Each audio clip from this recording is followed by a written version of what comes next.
Question 1. Le rôle de l'huile moteur est de réduire les frottements mécaniques. Oui, réponse A. Non, réponse B. De nettoyer le moteur. Oui, réponse C.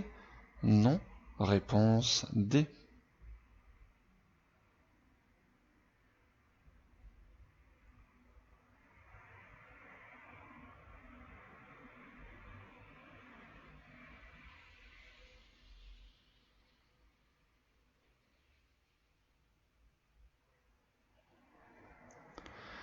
Alors l'huile dans un moteur, à quoi ça sert? Donc ce qu'il faut savoir, c'est que le moteur, donc c'est plusieurs pièces qui se frottent entre guillemets et qui vont très vite en se frottant. Donc l'huile moteur, ça permet de se glisser entre ces pièces et de réduire fortement les frottements mécaniques pour que les pièces glissent entre elles plutôt que de se frotter. Donc oui, ça permet de réduire les frottements mécaniques et en même temps, bien sûr, ça nettoie le moteur des impuretés. Donc bonne réponse A et C. Question 2. Je viens de souffler dans cet éthylotest. Je peux conduire? Oui, réponse A. Non, réponse B.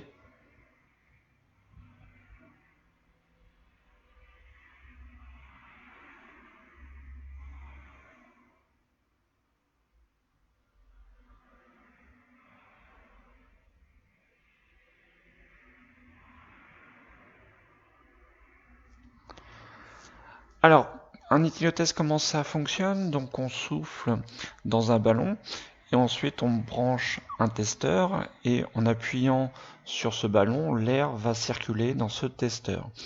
Et suivant si on a consommé de l'alcool ou pas, ce testeur va changer ou non de couleur. Donc on a ce petit mode d'emploi qui est situé ici. Donc vous voyez, c'est suivant la couleur du testeur. Donc si c'est orange, il n'y a pas d'alcool. Et ensuite, si ça varie au vert, c'est que voilà, il y a un taux d'alcool. Donc notre testeur à nous est entièrement orange. Donc on a consommé pas d'alcool. Donc bien sûr, on peut conduire puisque le testeur nous stipule qu'il n'y a pas d'alcool. Donc je peux conduire. Oui, réponse A. Question 3. J'ai la place pour m'engager. Oui, réponse A. Non, réponse B. J'actionne mon clignotant gauche. Oui, réponse C. Non, réponse D.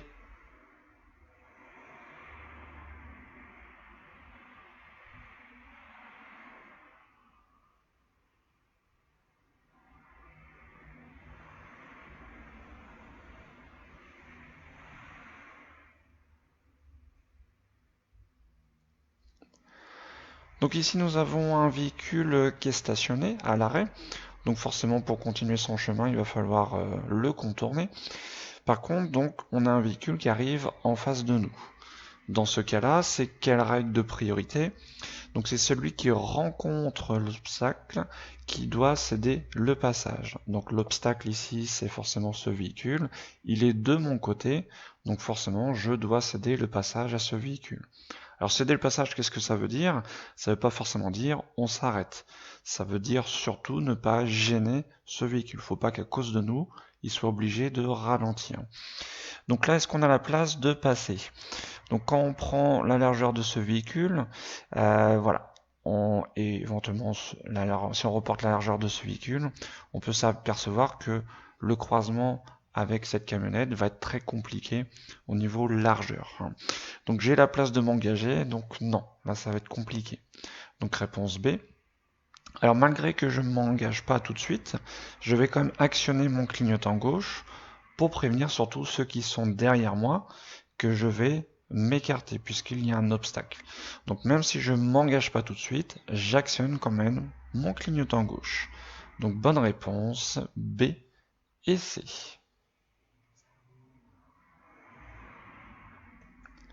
Question 4. Avant de tourner à gauche, je cède le passage à ce véhicule de police. Oui, réponse A. Non, réponse B.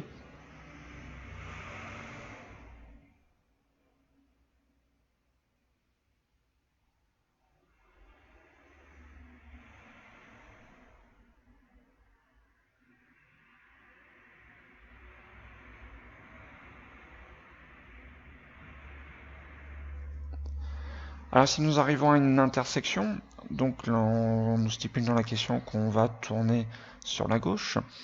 Alors est-ce que je cède le passage à ce véhicule ou pas? Donc ce véhicule de police, surtout voilà la question qu'il faut se poser, c'est est-ce qu'il est en intervention ou pas? Donc ces gyrophares ne sont pas allumés, on n'entend pas la sirène, donc il n'est pas en intervention. Donc c'est un véhicule normal, il doit appliquer les règles de priorité normales, propres à tout le monde. Donc pour tourner à gauche, est-ce que je cède le passage à gauche? Donc non, là la seule contrainte pour tourner à gauche est de céder le passage à ceux qui arrivent soit à droite ou soit face à nous. Mais on ne cède pas le passage à gauche. On cède le passage à gauche uniquement quand on rencontre soit un stop, soit un céder le passage. Donc par contre, si ce véhicule serait en intervention, là il serait prioritaire, il faudrait le laisser passer. Mais ce qui n'est pas le cas. Donc je cède le passage à ce véhicule de police? Non. Réponse B.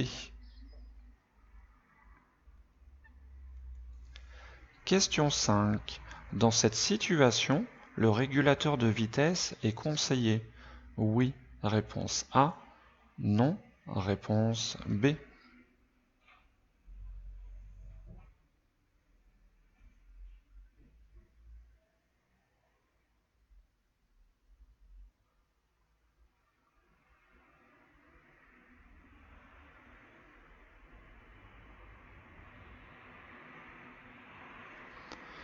Alors le régulateur de vitesse, qu'est-ce que c'est? Donc c'est un système électronique qui va faire que la voiture, une fois qu'on l'a enclenché, le véhicule donc va circuler à la vitesse programmée. Donc par exemple, si j'installe 90 au régulateur de vitesse, mon véhicule va circuler tout seul sans accélérer, il va circuler à 90 km/h.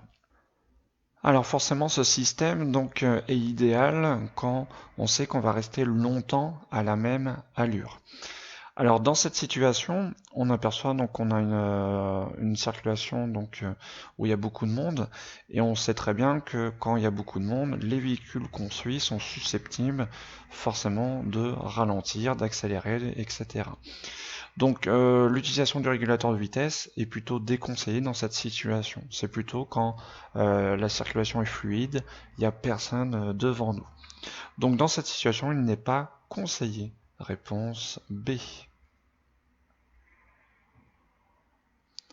Question 6. En cas de fatigue, je peux encore conduire quelques minutes? Oui. Réponse A.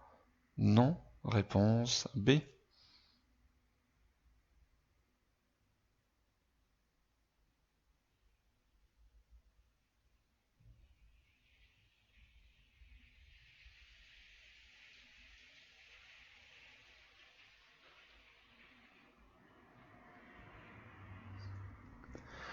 Alors il y a une règle d'or, hein, quand on est fatigué, il faut tout de suite s'arrêter.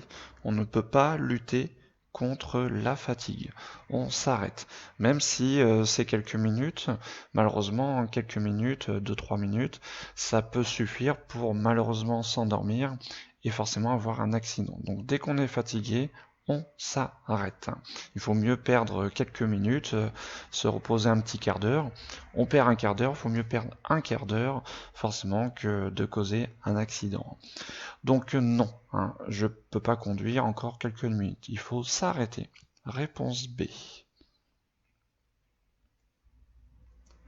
Question 7. Je m'aperçois d'une forte baisse du liquide de frein. Remplir le niveau est suffisant. Oui, réponse A. Non, réponse B. Je consulte un professionnel. Oui, réponse C. Non, réponse D.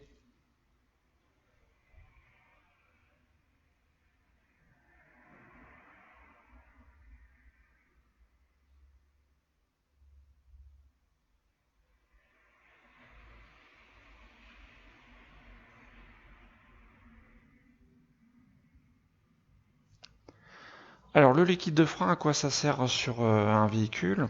Donc c'est ce qui relie la pédale de frein au niveau du système de freinage, hein, ce qu'on appelle les plaquettes. Donc voilà, donc sur un vélo par exemple, hein, qu'est-ce qui relie donc la commande des freins au frein, c'est le câble du frein. Donc voilà, on peut comparer ça avec le liquide de frein sur une voiture. Donc forcément, par exemple sur un vélo, si vous coupez le frein, est-ce que vous avez toujours une liaison entre la commande des freins et vos freins? Donc non. Donc c'est pareil au niveau d'un véhicule, donc de voiture, si on n'a plus de liquide entre la pédale de frein et les freins, je peux plus, j'ai beau appuyer sur ma pédale, je ne peux pas actionner mes freins. Donc forcément, ça c'est très dangereux. Et généralement, pourquoi on n'a plus de liquide? C'est qu'il y a sûrement une fuite, hein. Il n'y a que cette cause-là. Alors du coup, est-ce que remplir le niveau sera suffisant?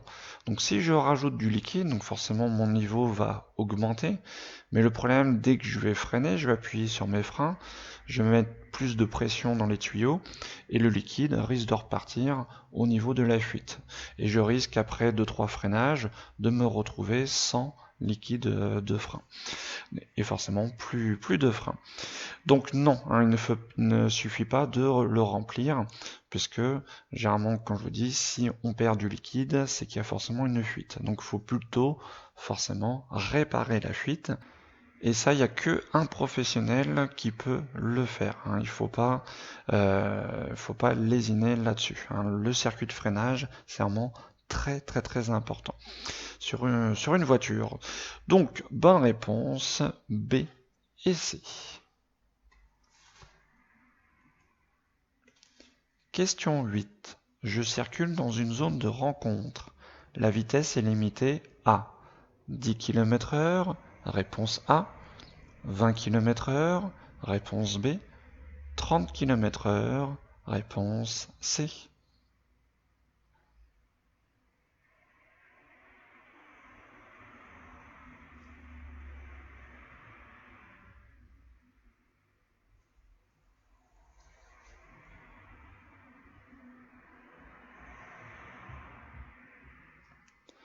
Alors, dans une zone de rencontre, donc ça faut le savoir par cœur, la vitesse est limitée à 20 km/h. Donc forcément on peut rouler moins vite, mais là on parle de la vitesse limitée, 20 km/h. 30 km/h, c'est dans les zones limitées, les zones 30, hein. Donc bonne réponse, B.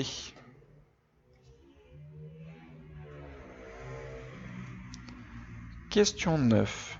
Le régulateur de vitesse permet de maintenir une allure constante. Oui, réponse A. Non, réponse B. Permet d'économiser du carburant. Oui, réponse C. Non, réponse D.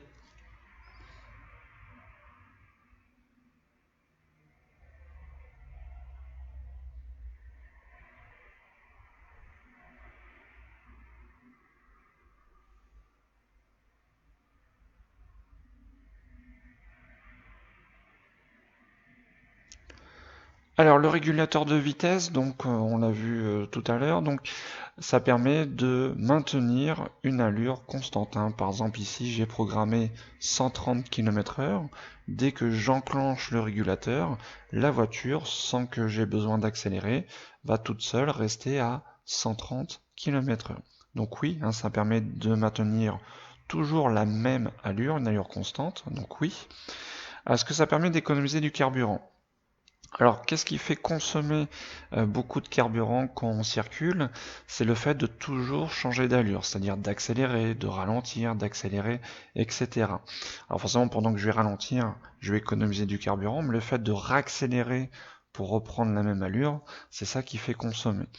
Donc quand on a vraiment une vitesse constante, bien sûr, on économise du carburant par rapport à quelqu'un qui va accélérer, ralentir, etc. Donc oui, c'est pour ça qu'on utilise au maximum le régulateur. Ça permet aussi d'économiser du carburant. Donc bonne réponse, A et C. Question 10. La conduite supervisée est accessible à partir de 15 ans. Oui, réponse A. Non, réponse B.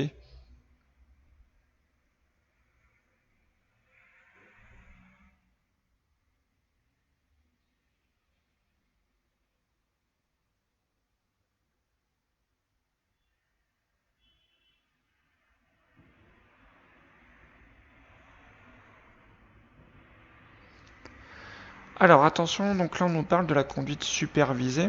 Donc déjà, il ne faut pas confondre la conduite supervisée avec la conduite accompagnée. C'est deux choses différentes. Donc la conduite accompagnée, c'est à partir de 15 ans. Et à partir de 15 ans, donc on passe le code, on passe la conduite en auto-école, et après on part en conduite accompagnée pour passer ensuite le permis, soit 17 ans et demi ou à 18 ans. La conduite supervisée, donc, c'est une conduite, on va dire, en parallèle de l'auto-école. Et ça se fait en formation traditionnelle et c'est à partir de 18 ans. Donc, en parallèle de l'auto-école, à condition d'avoir les 20 heures de conduite, on peut partir en conduite supervisée. Donc, c'est un peu la même chose que la conduite accompagnée, mais c'est à partir de 18 ans et c'est en parallèle éventuellement de l'auto-école. Donc conduite supervisée à partir de 18 ans, pas de 15 ans. Donc bonne réponse B. Question 11. À 50 km/h, la distance d'arrêt est d'environ 15 mètres, réponse A, 25 mètres, réponse B, 30 mètres, réponse C.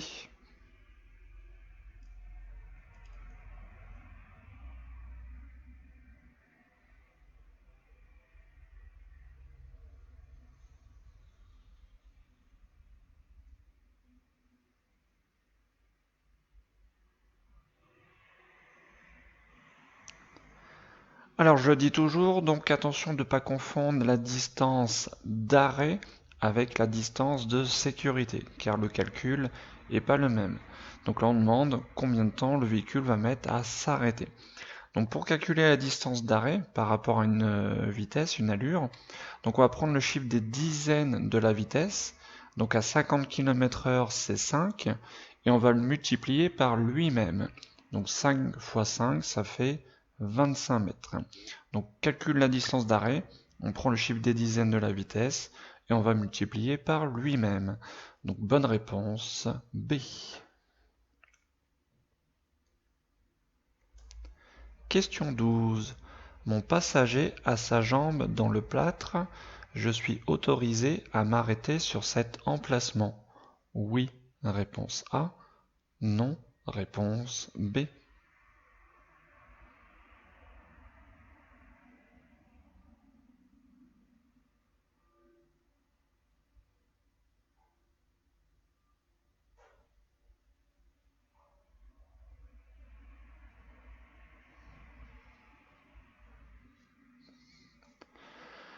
Alors cet emplacement donc c'est réservé donc aux personnes à mobilité réduite, et pour avoir le droit de s'arrêter ou de stationner sur cet emplacement, donc il faut avoir la petite carte, donc pour avoir l'autorisation.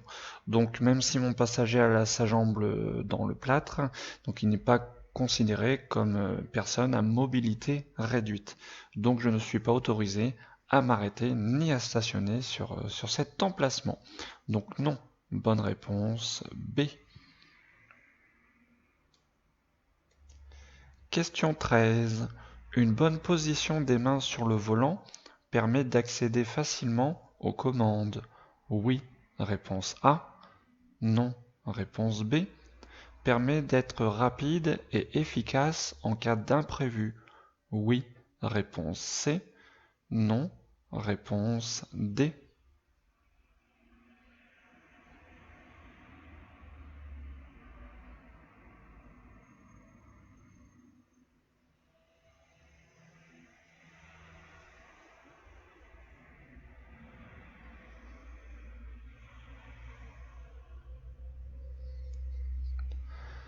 Alors bien sûr, il faut avoir une bonne position des mains sur le volant.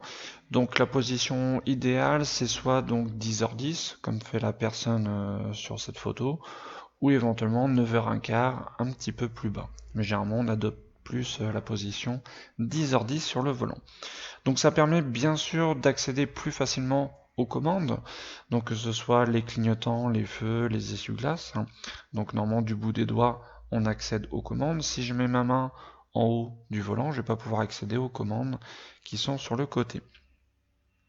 Et permet d'être plus efficace et plus rapide, bien sûr, en cas d'imprévu, hein, bien sûr, ce qui est logique. Donc bonne réponse A et C. Question 14. Toutes les boîtes de vitesse ont la même grille. Oui, réponse A. Non, réponse B.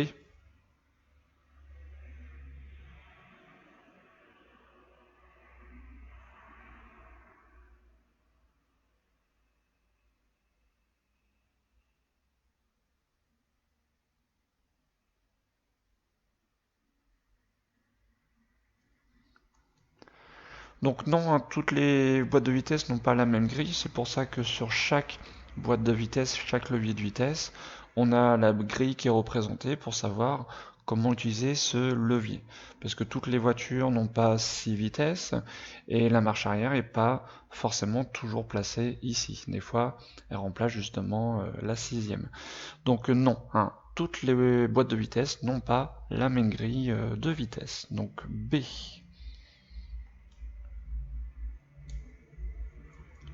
Question 15.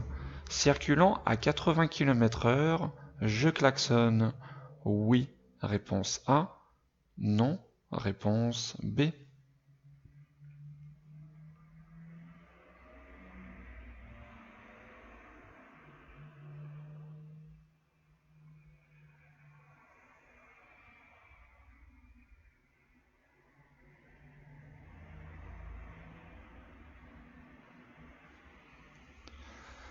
Donc là j'arrive à une intersection, puis apparemment donc un véhicule a un petit peu tardé son insertion. Donc forcément c'est un petit peu dangereux, mais dans ce cas présent, qu'est-ce que j'ai juste à faire? Donc à ralentir et éventuellement faire un petit écart sur la droite pour passer le plus loin possible de ce véhicule. Donc le klaxon, on l'utilise vraiment en cas de danger immédiat, c'est-à-dire que on ne peut pas éviter le danger autrement qu'avec le klaxon. Donc là on peut l'éviter, hein, le danger, on ralentit, on serre à droite, donc il n'y a pas besoin de klaxonner, ça pourrait donc affoler ce conducteur plutôt qu'autre chose, hein. Donc le klaxon c'est vraiment en cas de nécessité absolue, ce qui n'est pas le cas ici. Donc bonne réponse B. Question 16. Faire le tour de sa voiture avant de partir permet de contrôler visuellement l'état des pneumatiques, réponse A, le niveau d'huile, réponse B, l'état des vitres, réponse C.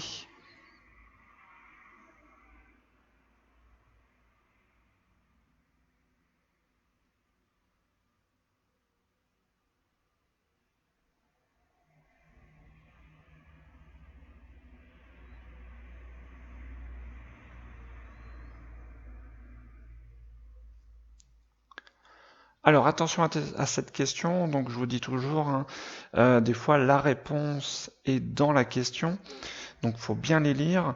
Donc permet de contrôler visuellement. Donc visuellement, c'est-à-dire uniquement avec les yeux. Donc si on fait le tour de la voiture, est-ce que je peux contrôler avec mes yeux l'état des pneumatiques? Donc oui, il suffit de se pencher et je peux contrôler donc déjà le flanc s'il n'y a pas de déchirure et visuellement je peux regarder la hauteur des rainures pour savoir si mon pneu est en bon état ou pas. Donc ça oui, on peut le faire avec les yeux. Le niveau d'huile, donc si on fait juste le tour de la voiture comme ça, on peut pas juste en regardant vérifier le niveau d'huile. Pour vérifier le niveau d'huile, il faut soulever le capot et vérifier avec une manipulation. Donc juste avec les yeux, non. Juste visuellement, on peut pas le niveau d'huile. L'état des vitres, donc bien sûr, juste un regard, la propreté, l'état, s'il y a des fissures, des impacts, ça on peut le voir visuellement. Donc bonne réponse A et C. Question 17. Je peux continuer tout droit? Réponse A. Je peux tourner à droite? Réponse B. Je peux tourner à gauche? Réponse C. Je dois m'arrêter? Réponse D.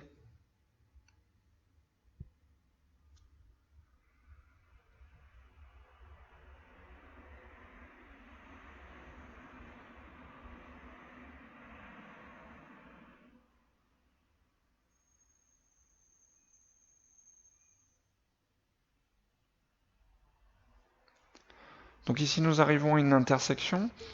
Donc qu'est-ce qui se passe par contre au milieu de cette intersection? Donc on a un agent. Qu'est-ce que font généralement les agents qui sont en plein milieu d'une intersection? Ils sont là pour faire la circulation. Donc ils vont dire à certains de passer et à d'autres de ne pas passer. Donc suivant leur position, voilà, c'est ça qui va nous dire si on peut passer ou pas.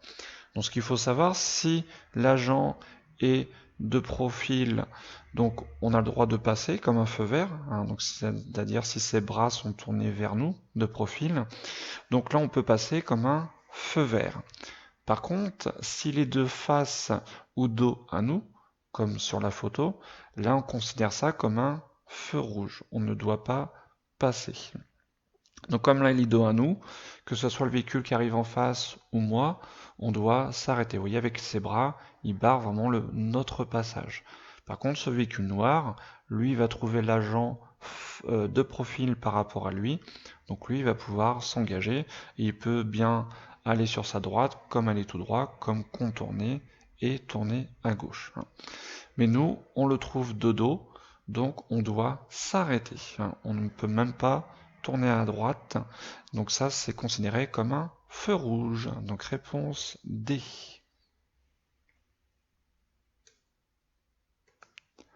Question 18. Je circule à 50 km/h. J'adopte un bon comportement?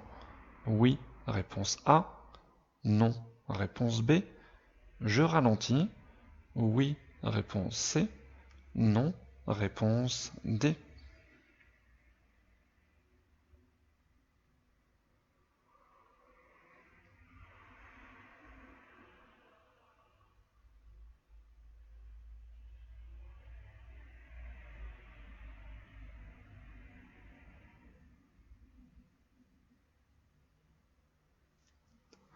Donc ici nous arrivons à une zone de travaux. On le voit, donc on a un chantier ici avec des barrières. Et le passage donc est quand même assez étroit, mais surtout on a des ouvriers, voilà, qui sont en train de travailler.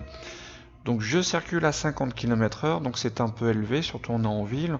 On a la vitesse maximale qui est autorisée, certes, mais on a un danger.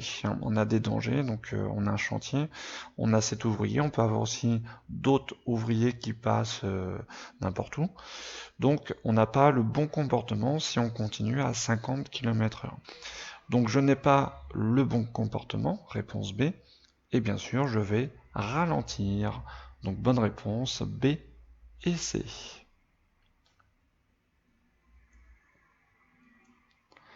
Question 19. Les conducteurs novices sont impliqués dans environ 25% des accidents corporels. Oui, réponse A. Non, réponse B.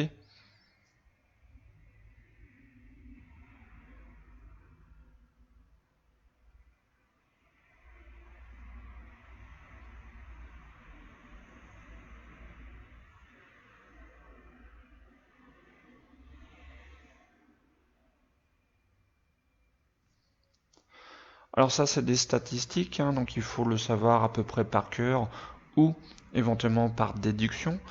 Donc là, attention, on parle des accidents corporels, c'est-à-dire c'est les blessés. Là, on ne parle pas des accidents mortels, mais oui, hein, environ 25% des accidents corporels, c'est les conducteurs novices qui sont impliqués. Hein. Donc bonne réponse A. Question 20. Nous sommes 3 dans le véhicule. Ce voyant vient de s'allumer. Je m'arrête immédiatement à droite. Oui, réponse A. Non, réponse B.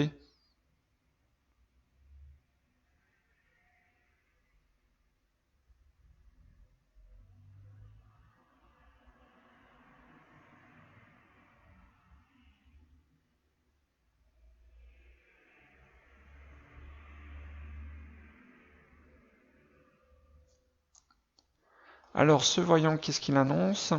Il annonce donc qu'une ceinture n'est pas attachée. Donc ça peut être la mienne, comme ça peut être la ceinture forcément de mes passagers. Donc nous sommes 3 dans la voiture, donc ça peut être le passager qui se trouve sur les places arrière. Donc Déjà, ce qu'il faut savoir, même si on ne saurait pas ce que veut dire ce voyant, c'est que dès l'instant où il y a un voyant rouge qui s'allume, bien sûr, il faut s'arrêter. Un voyant de couleur rouge s'annonce un danger. Et là, le danger, donc forcément, si quelqu'un n'est pas attaché, c'est s'il y a un gros freinage ou un accident, cette personne forcément risque d'être éjectée.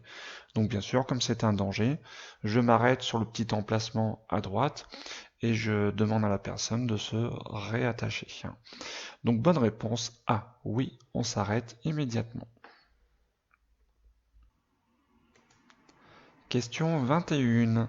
Cette étiquette explique les conditions d'installation d'un siège bébé à l'avant. Oui, réponse A. Non, réponse B. À l'arrière. Oui, réponse C. Non, réponse D.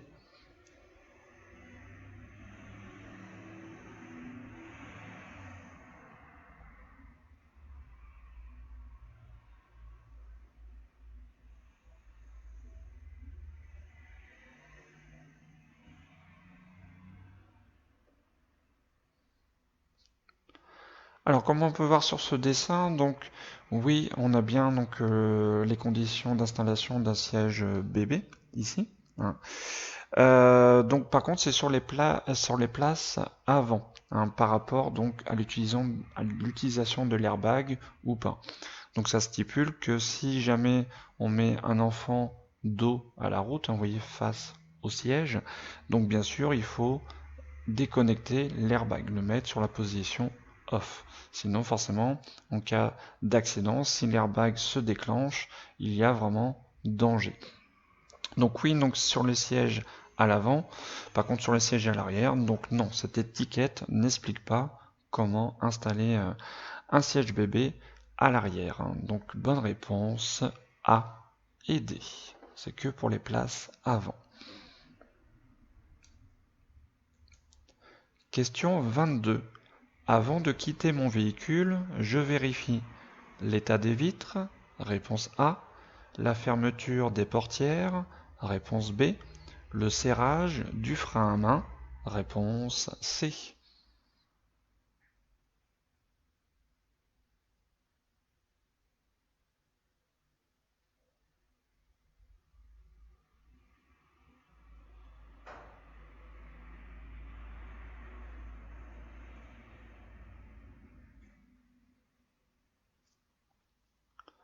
Donc avant de quitter mon véhicule, donc avant de partir, donc est-ce que je vérifie l'état des vitres?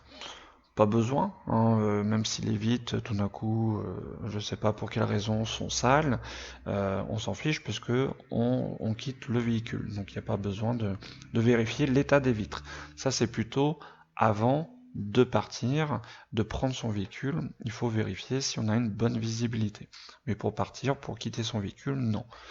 Bien sûr, je vais vérifier la bonne fermeture des portières, hein. Donc il faut s'assurer forcément de bien verrouiller son véhicule pour pas se faire voler des objets et éventuellement aussi se faire voler sa voiture. Et il est important bien sûr de vérifier le serrage du frein à main. Je vous rappelle, le frein à main, donc c'est ce qu'on appelle aussi le frein de parking. Donc quand on le serre, ça bloque les roues arrière et ça permet au véhicule de ne pas bouger, notamment lorsqu'on est en pente, hein. Mais même sur du plat, il faut serrer le frein à main. On ne sait jamais, un coup de vent, etc. peut tout d'un coup faire avancer ou reculer un petit peu le véhicule. Donc ça peut être embêtant. Donc bonne réponse, B et C.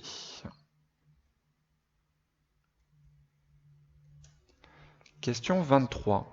La nuit, sur un trajet de 400 km sur autoroute, un conducteur en conduisant dort en moyenne 30 secondes, réponse A, 1 minute, réponse B, 6 minutes, réponse C.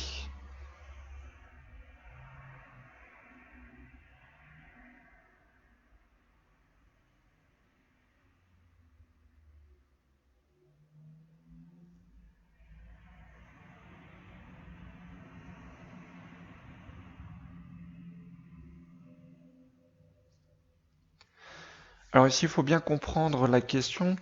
Donc on ne demande pas d'affilée combien de temps dort un conducteur. Forcément, Si le conducteur dort même 30 secondes, généralement il a un accident. On ne peut pas fermer les yeux et rouler pendant 30 secondes. C'est beaucoup trop long. Le véhicule, si on ferme les yeux, c'est obligé, soit il va dévier à gauche ou à droite, et malheureusement on a un accident. Donc en fait, ce qui se passe, c'est donc la nuit aussi, hein, quand on est fatigué. Donc qu'est-ce qui se passe? Nos yeux donc se ferment, hein, comme donc on clignote les yeux comme en pleine journée, sauf que le clignotement va durer beaucoup plus longtemps. Donc en fait, les yeux se ferment assez longtemps et se rouvrent après, mais c'est des microsecondes ou même des fois des secondes. Et tout ça mis bout à bout, donc sur un trajet de 400 km, hein, ce qui est environ donc sur autoroute correspond à 3 heures, 3 heures et demie. Donc toutes ces petites secondes ou ces microsecondes où les yeux sont fermés, au total, ça peut arriver à 6 minutes, hein, donc ce qui est quand même énorme. Donc là, voilà, j'insiste bien, c'est pas 6 minutes d'affilée, mais c'est toutes les microsecondes ou secondes que les yeux restent fermés. Si on met ça bout à bout, ça peut atteindre environ donc 6 minutes. Mais là, on parle vraiment, hein, sur un long trajet de 3 heures, 3 heures et demie, et la nuit si vraiment on est assez fatigué, hein. Ce qui peut forcément faire peur quand même. Donc bonne réponse, C.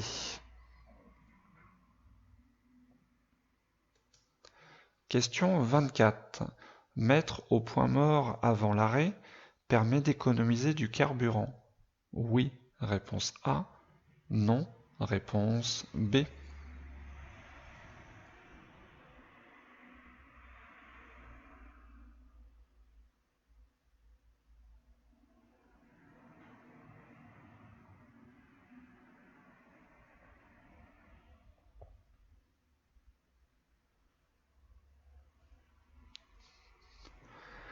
Alors, le point mort, qu'est-ce que c'est?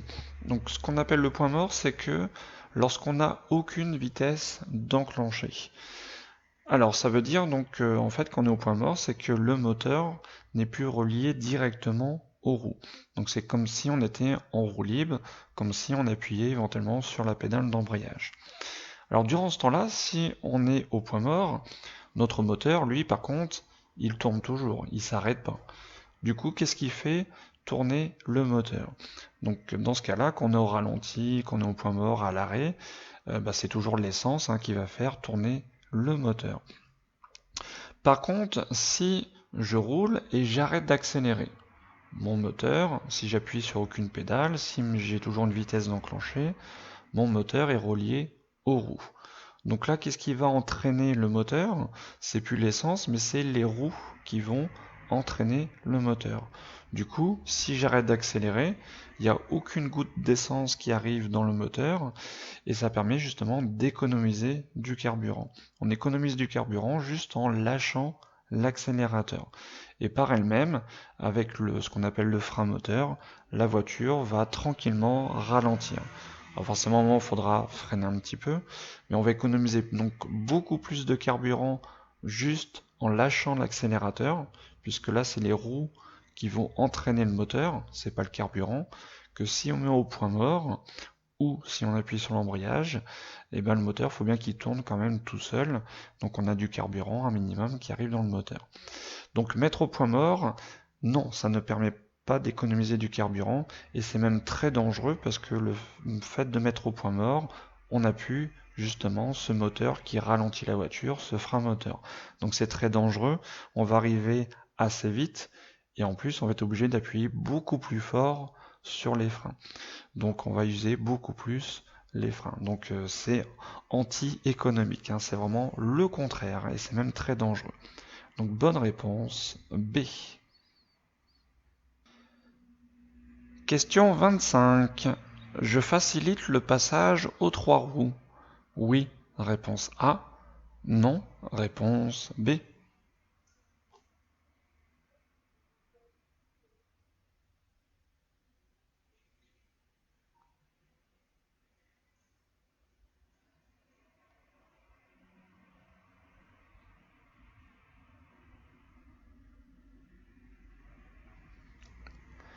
Donc on voit dans notre rétro extérieur gauche qu'un véhicule à trois roues. Donc ça c'est nouveau. Donc deux roues à l'avant et une roue à l'arrière. Donc c'est considéré un petit peu comme une moto. Donc ces véhicules, dans certains départements, ont le droit, lors d'un embouteillage, à remonter en double file, c'est-à-dire entre les véhicules, comme fait éventuellement aussi ce deux roues. Donc ils ont le droit. Donc bien sûr, il faut leur faciliter le passage. Donc c'est-à-dire, on va serrer un petit peu plus sur notre droite pour faciliter le passage de ce trois roues. Donc bonne réponse A. Question 26. Je vais à Nancy. En marche normale, je suis bien placé. Oui, réponse A. Non, réponse B.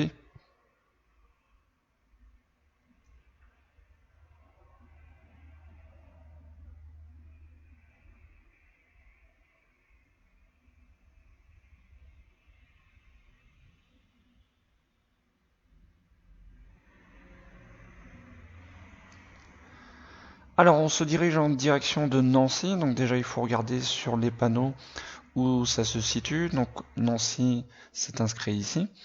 Et pour aller à Nancy, donc il faut prendre l'autoroute A4 et on a trois voies de circulation. Donc c'est les voies qui sont en dessous des flèches. Donc on a une première voie ici, une deuxième voie et une troisième voie. Alors on s'est stipulé dans la question qu'on est en marche normale, c'est-à-dire qu'on dépasse aucun véhicule. Donc le code de la route signale que lorsqu'on est en marche normale, il faut toujours rouler le plus à droite possible. Donc c'est-à-dire si on a trois voies disponibles, il faut prendre en marche normale la voie la plus à droite. Là moi je suis situé sur la voie du milieu, du coup je suis mal positionné. Alors c'est vrai que si je reste ici, je vais bien me diriger en direction de Nancy, mais pour utiliser la voie du milieu et la voie de gauche, il faut effectuer un dépassement. Donc là, en marche normale, il faut toujours rouler le plus à droite possible. Donc bonne réponse B.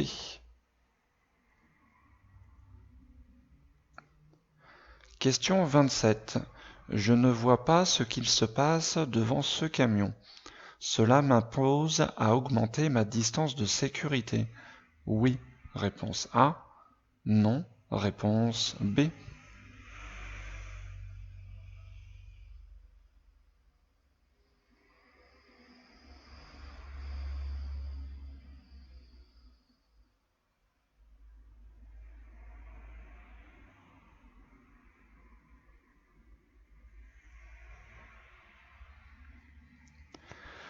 Alors, c'est vrai que dans cette situation, donc par rapport à ce camion, on voit pas ce qui se passe forcément devant lui.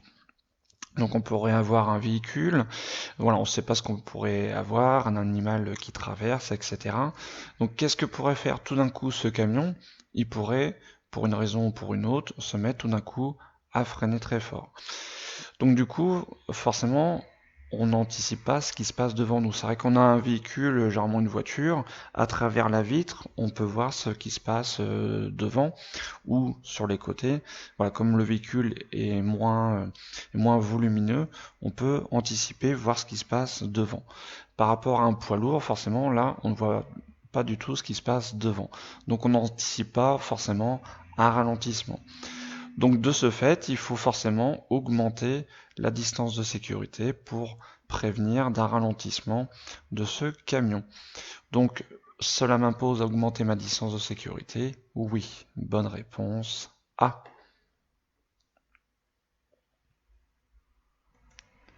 Question 28.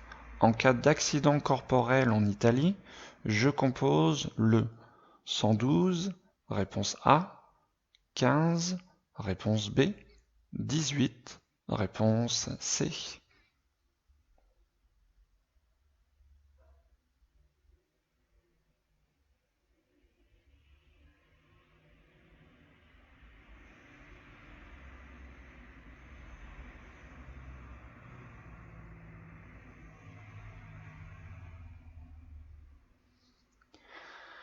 Alors le numéro à composer, donc tout ce qui est 15, 18, 17, tout ça, donc ça c'est valable uniquement donc sur le territoire français.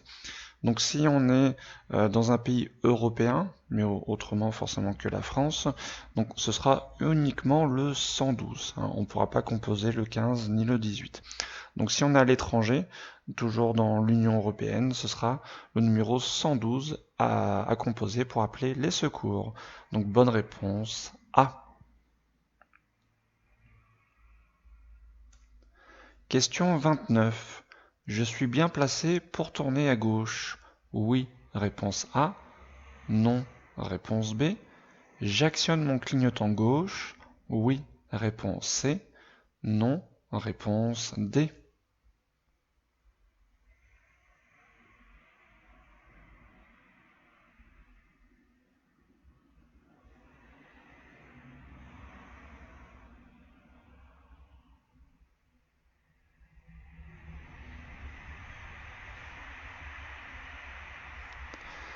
Alors ici, je suis placé dans cette voie. Donc la question, est-ce qu'on est bien placé pour tourner à gauche? Donc la règle du code de la route, pour tourner à gauche, il faut se placer le plus à gauche possible. Donc on devine sur notre gauche une voie de circulation. Donc cette voie est faite forcément pour ensuite tourner sur la gauche. Donc moi je suis dans cette voie qui est plus destinée, comme on le voit avec ces pointillés, hein, qui est plus destinée à aller tout droit ou éventuellement tourner à droite. Donc là je suis mal positionné, il aura fallu me trouver dans la voie à gauche. Donc comme je suis mal positionné, est-ce que je tourne à gauche? Donc non. Le code de la route aussi indique qu'il faut toujours anticiper ces changements de direction. Donc s'il y a une voie de stockage à prendre, il faut la prendre toujours dès son début. Si jamais donc on n'a pas mal anticipé, donc il est interdit de reprendre, c'est même très dangereux si on a un véhicule qui est déjà sur la gauche. Donc là, on n'a pas le choix, soit on continue notre trajet tout droit, ou alors on tourne à droite. Donc même si on doit prendre cette direction, c'est pas grave, on fait demi-tour plus loin pour ensuite reprendre la bonne direction. Mais surtout pas changer de direction comme ça au dernier moment. Donc comme je suis mal placé, donc déjà réponse B, je ne tourne pas à gauche, donc je ne mets pas le clignotant. Donc bonne réponse B et D. Question 30. Le danger le plus important se situe dans la zone A, réponse A, zone B, réponse B, zone C, réponse C.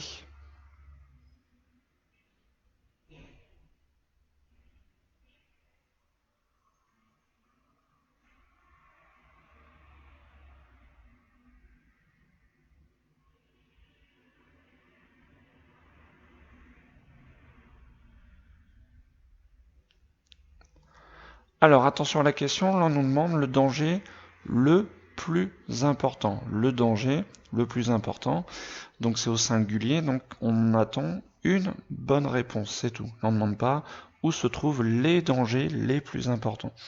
Donc déjà, si jamais vous avez mis plusieurs réponses, c'est forcément faux. On nous demande de choisir parmi les trois. Alors par exemple, si on choisit la zone A, ça ne veut pas dire qu'il n'y a pas de danger dans les autres zones. Hein. Mais on nous demande le danger, où est-il le plus important? Alors décortiquons un petit peu la situation. Donc ici nous arrivons à une intersection gérée par des feux tricolores. Le feu se trouve au vert. Alors dans la zone B, déjà devant nous, qu'est-ce qui se passe? Donc on a un véhicule qui a l'air de changer de voie. Est-ce que c'est très dangereux par rapport à nous? Il n'y a pas de souci pour l'instant. Dans la zone A, donc on a un véhicule qui est en train d'effectuer un dépassement. Moi pour l'instant je continue tout droit. On a bien deux voies de circulation. Pas forcément de gros danger par rapport à ce véhicule qui nous dépasse. Dans la zone C, on a un véhicule qui nous suit juste derrière nous. Donc là le problème c'est on a un feu vert, mais est-ce qu'on est sûr à 100% que ce feu va rester au vert? Donc non, à tout moment il peut passer à l'orange. Si ça passe à l'orange, la règle, on doit s'arrêter. Mais on doit s'arrêter en toute sécurité. Donc là forcément il va falloir gérer, suivant la distance, gérer donc le véhicule qui est derrière nous. Si jamais il passe à l'orange, est-ce que je freine très fort? Est-ce que j'ai le temps de m'arrêter? Et surtout, voilà, gérer ce véhicule qui se trouve derrière pour pas freiner trop fort et le surprendre et risquer un accident par rapport à ce véhicule qui nous percute par l'arrière. Donc si vraiment il faudrait que je freine très fort, voilà, il faut vérifier la distance de ce véhicule. Donc le danger le plus important se situe ici dans la zone C, au cas où le feu passe à l'orange. Donc bonne réponse, C.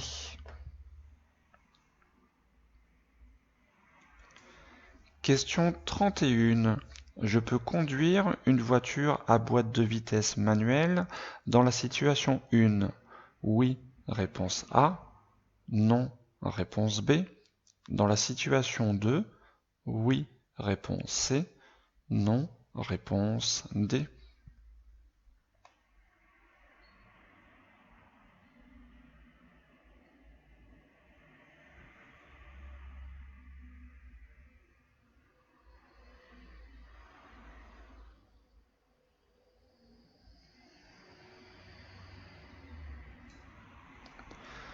Alors ici, donc dans la situation numéro 1, donc on a une jambe dans le plâtre, donc c'est la jambe droite.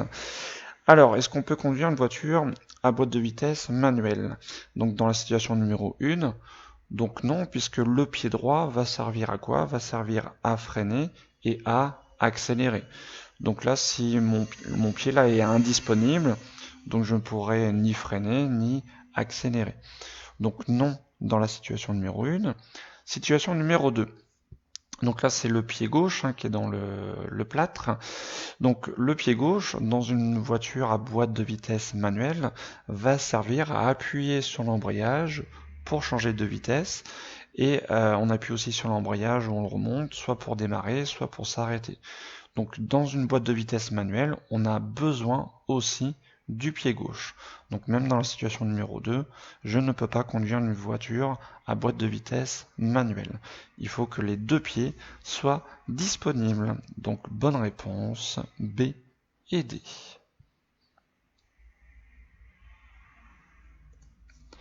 Question 32. Les feux d'un véhicule permettent de voir et d'être vus. Oui, réponse A. Non, réponse B. Permettent de communiquer avec les autres usagers. Oui, réponse C. Non, réponse D.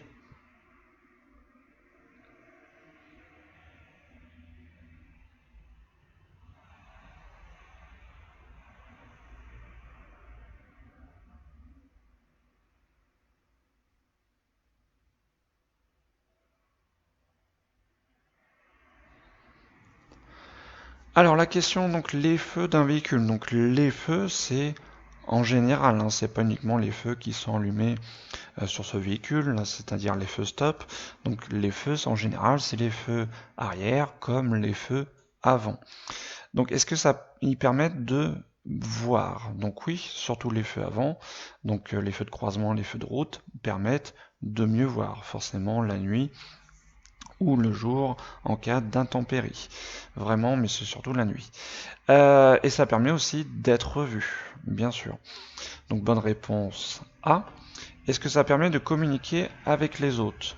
Donc oui. Donc par exemple, surtout les clignotants, par exemple, si on met un clignotant, par exemple sur la droite, ça va être pour signaler aux autres, pour communiquer aux autres, soit qu'on tourne à droite, soit qu'on s'arrête.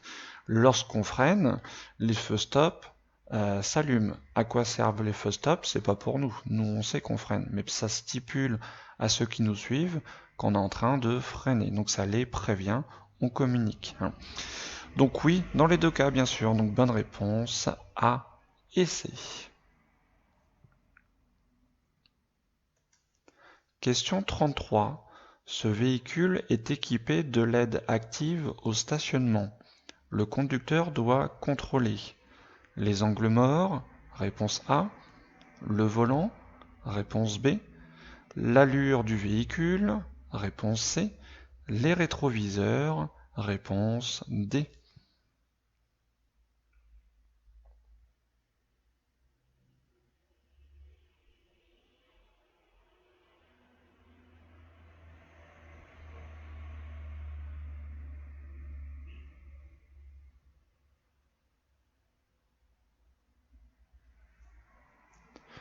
Alors l'aide active au stationnement, donc qu'est-ce que ça permet? Ça permet de gérer tout seul, enfin la voiture va gérer toute seule la trajectoire, c'est-à-dire le volant.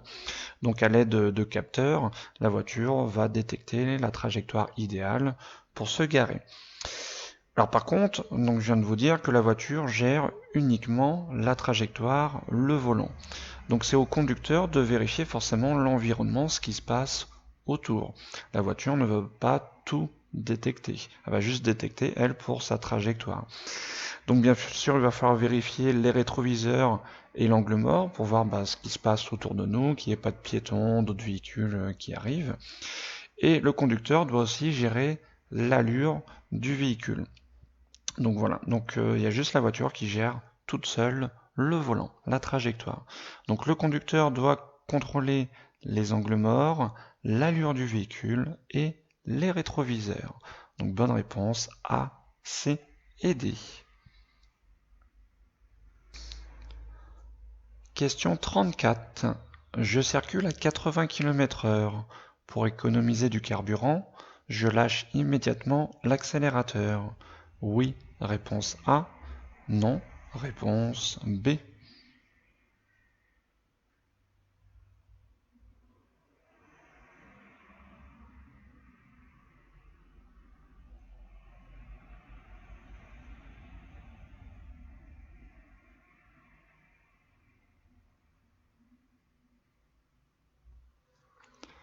Ah, si nous circulons à 80 km/h et on aperçoit au loin, hein, grâce au panneau, on arrive à un carrefour à sens giratoire.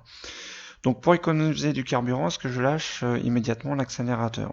Alors ce qu'il faut savoir, dès l'instant où j'appuie justement sur cet accélérateur, je vais envoyer du carburant dans le moteur. Ce qu'il faut savoir aussi, c'est dès l'instant où je lâche l'accélérateur, je n'envoie plus du tout une goutte d'essence dans le moteur. Donc bien sûr, pour avoir une conduite économique, il faut essayer, dès que c'est possible, de lâcher cet accélérateur. Donc bien sûr, là dans cette situation, je vais être obligé forcément de ralentir pour ce carrefour à sens giratoire, donc autant lâcher l'accélérateur tout de suite. Comme ça, le temps que je vais ralentir jusque là-bas, j'ai pas besoin de redonner un petit coup d'accélérateur. Et pendant donc toute cette distance, je vais consommer rien du tout si je lâche l'accélérateur. Donc oui, je lâche immédiatement l'accélérateur pour économiser du carburant. Bonne réponse A. Question 35. J'ai la priorité de passage. Oui, réponse A. Non, réponse B. Je place le pied au-dessus du frein. Oui, réponse C. Non, réponse D.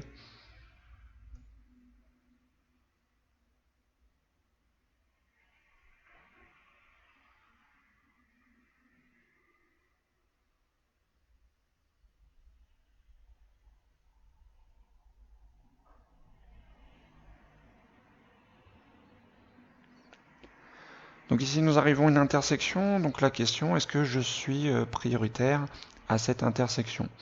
Donc déjà il faut regarder si nous on rencontre une signalisation, soit un stop, soit un céder le passage, donc on n'a aucune ligne et aucun panneau. Par contre le véhicule qui arrive à droite, lui on voit bien qu'il rencontre un panneau stop et on voit bien la ligne de ce panneau stop. Donc forcément, on a la priorité de passage par rapport à ce véhicule, ainsi qu'aux véhicules qui peuvent venir de gauche, parce qu'on voit aussi une bande de stop. Donc oui, à cette intersection, j'ai la priorité de passage. Alors, on a la priorité, mais attention, on n'est pas à l'abri qu'il y a toujours quelqu'un qui peut nous couper forcément la priorité. Donc ce véhicule déjà qui vient à droite, est-ce que on peut apercevoir la personne? Donc non, du coup, si cette personne tourne la tête à cause de ce panneau, peut ne pas nous apercevoir et peut se dire il n'y a personne, donc je m'engage. Et on ne sait jamais, on peut avoir aussi quelqu'un qui arrive de gauche. Donc comme il y a un petit danger forcément, donc je vais placer le pied au-dessus du frein au cas où ce véhicule se mette à s'engager au dernier moment. Donc bonne réponse A et C.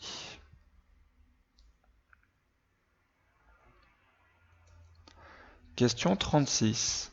Le port de la ceinture de sécurité est obligatoire pour les passagers arrière de moins de 18 ans. Oui, réponse A. Non, réponse B. De plus de 18 ans. Oui, réponse C. Non, réponse D.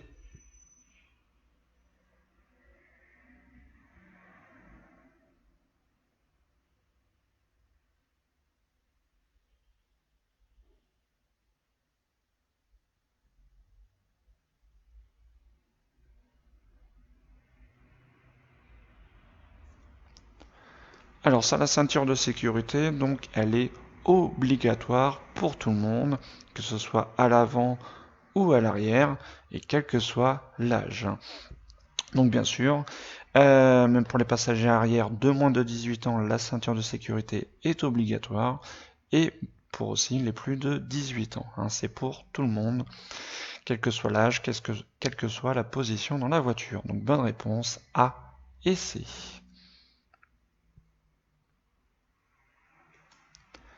Question 37. Je peux rester dans cette voie tant que je roule à la vitesse maximale autorisée. Oui, réponse A. Non, réponse B.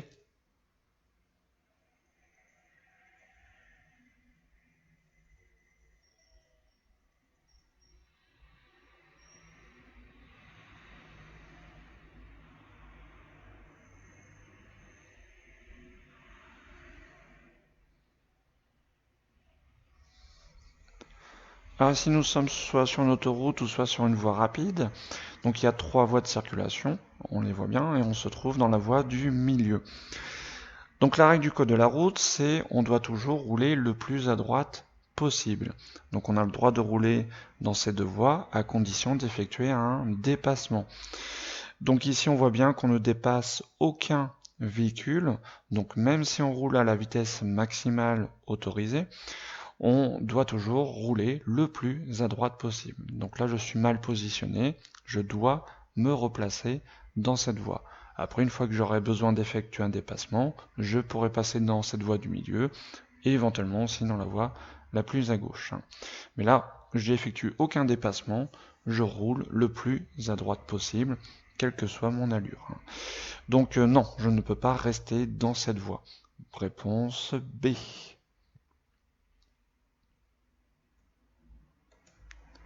Question 38. Je peux circuler en feu de position seul, réponse A, feu de croisement, réponse B, feu de route, réponse C, sans feu, réponse D.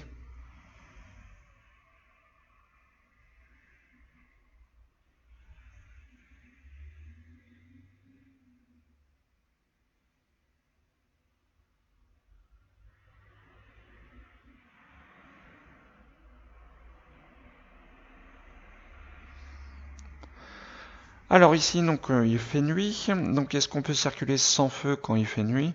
Non, il faut toujours allumer des feux, comme on l'a vu un petit peu tout à l'heure, donc pour être mieux vu et surtout aussi voir.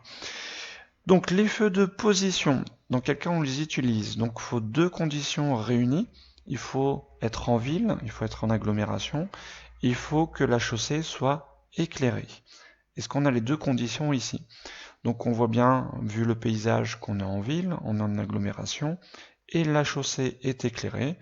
Du coup, je peux utiliser les feux de position seuls. Les feux de croisement, on les utilise dès que la chaussée est éclairée, ce qui est le cas ici. Les feux de route, c'est l'inverse des feux de croisement. On utilise les feux de route uniquement quand la chaussée n'est pas éclairée, et forcément en condition d'avoir personne en face. Donc bonne réponse A et B.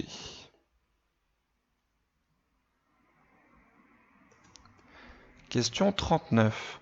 Avec la vitesse, le champ visuel rétrécit, réponse A, augmente, réponse B. À 100 km/h, il est de 50 degrés, réponse C, 100 degrés, réponse D.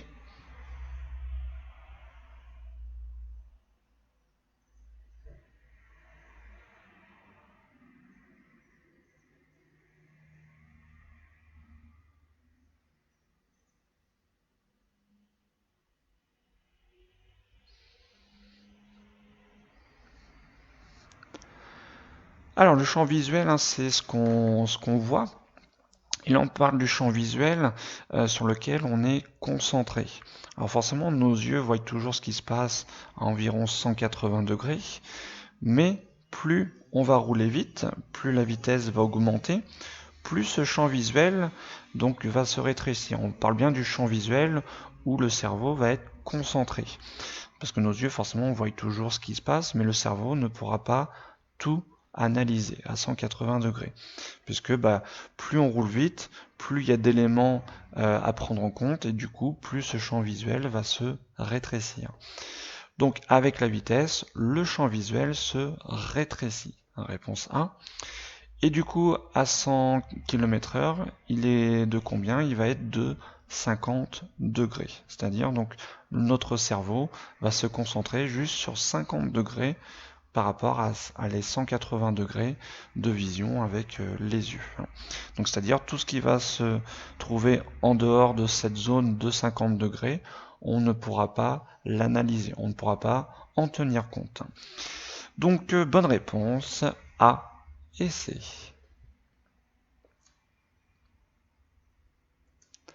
Question 40. Pour dépasser ce poids lourd, je passe immédiatement dans la voie de gauche. Réponse A. Je me rapproche davantage du poids lourd et dépasse. Réponse B.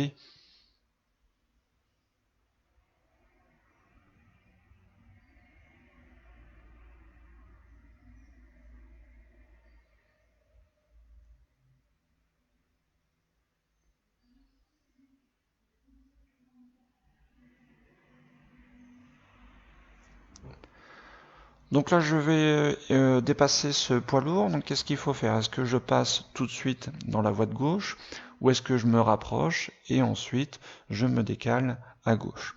Donc déjà, on peut dépasser puisque dans les rétros, dans la voie de gauche, il n'y a personne derrière nous. Alors, ce qu'il faut tenir compte, hein, même lors d'un dépassement, il faut toujours avoir de bonnes distances de sécurité. C'est-à-dire le problème, si je me rapproche de ce camion, je ne vais plus avoir une bonne distance de sécurité. Je vous rappelle, sur voie rapide ou autoroute, il faut laisser 2 grands traits de distance de sécurité. Donc là, j'ai pile poil les 2 grands traits. Le problème, si j'accélère et je me rapproche du camion, je n'aurai plus une bonne distance de sécurité. Vous voyez, ce véhicule, il est en train de se décaler. Il n'avait pas à un moment une bonne distance de sécurité. Donc si je veux dépasser ce poids lourd, c'est forcément tout de suite, je vais m'écarter. Par contre, donc, il faut penser aussi, lorsque je vais me rabattre, il faudra aussi avoir une bonne distance de sécurité, ce qu'on appelle ne pas faire une queue de poisson au poids lourd. Donc je passe immédiatement dans la voie de gauche pour toujours avoir une bonne distance de sécurité. Bonne réponse A.